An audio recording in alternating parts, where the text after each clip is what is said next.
All right. Welcome to the She's Got Assets podcast. Another really fun episode. I have a special guest, Dave McKinney, on. We met recently at the Salem Real Estate Investors event. It was a really great event for anyone that is local. It's totally worth the drive. I've been hearing things about it and I finally made it. And really quick backstory, this mastermind that was amazing. Dane was in my group. I had no idea who he was. I was like, oh my gosh, this guy's really smart and interesting. So we ended up talking a lot, but welcome, Dane. I appreciate your being on. I'd love to hear just a quick bio and what you're all about. Yeah, well, I started in real estate like 4 years ago. I'm a young buck. So I'm 25 years old. When I graduated from Oregon State, I had a degree in finance and I was initially in kind of private wealth management, and I wasn't super enthused by it. I mean, I liked the helping people invest their money and kind of helping people prepare for retirement, giving them a better plan, telling them about strategies, I guess, of things to do with their money that they might not have known or been able to implement on their own otherwise. So that part was exciting to me. The part that wasn't exciting was that I didn't like the intangible piece of it. And so I always had an interest in real estate. I worked for a property management company in college, actually. The guy who ran it made me read his book on investing in real estate. That was one of the requirements to work for him. So that was kind of the initial like literature that I read. I read that and then I read Rich Dad Poor Dad. So kind of a random, he was a former Stanford professor, so I'll give it to him. I mean, he was a sharp guy. Okay. But he's based out of Corvallis now, taught at Oregon State for a while, and then has built up a pretty big portfolio down there. But anyways, I kind of saw the fruits of his labor because he was probably 70 when I was working for him. And I, do a little quick mental math. He had like 400 units down in Corvallis, and I thought, this might not be the worst thing in the world to get into.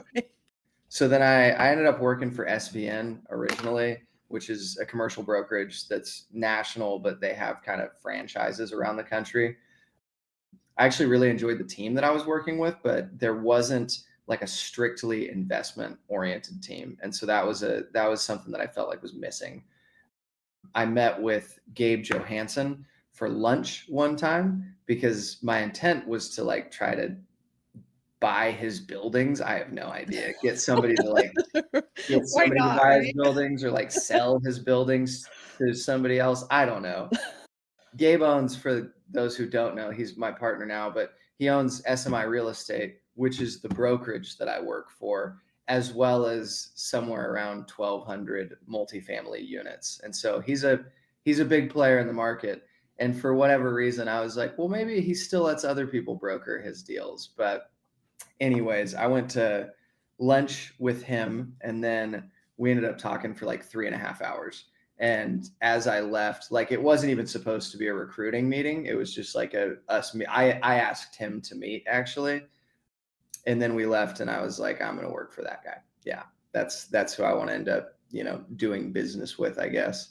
And so long story short, that was in the fall of 22. And, 2.5 years later, I have 80 apartment units with him and a self-storage property down in Corvallis that we just bought. That's 15,000 square feet with 151 units and 7 uncovered parking spots. So nothing crazy there, but we've just a small portfolio.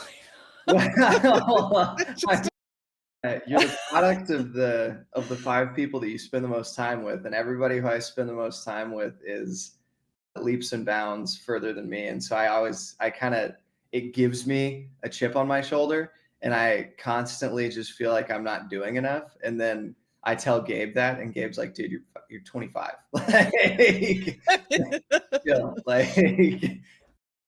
Yeah. And so he does both. He pushes me to do more, but he also reminds me that, I'm not doing terribly bad, I guess, even though I feel as though I'm behind all the time. But I think that's the nature of an entrepreneur, is just feeling like there's always more to do because there is always more to do. And so you're never there's never a day where I finish and I'm like, oh, there's nothing to do Nothing tomorrow. else, just Like, done. good, I beat it. Like I won the game now. So yeah, that's I guess pretty good backstory. I also run a brokerage with my other business partner, Trevor Howard.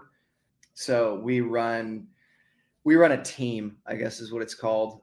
And we have brokered together around 25 million, maybe 30 million in the last 2 years. So for being a new team and, a down market, we feel pretty good about that. We're hoping, we're hoping to do 60 million this year. So we'll see. I mean, I don't obviously that's incredible. It's really inspiring.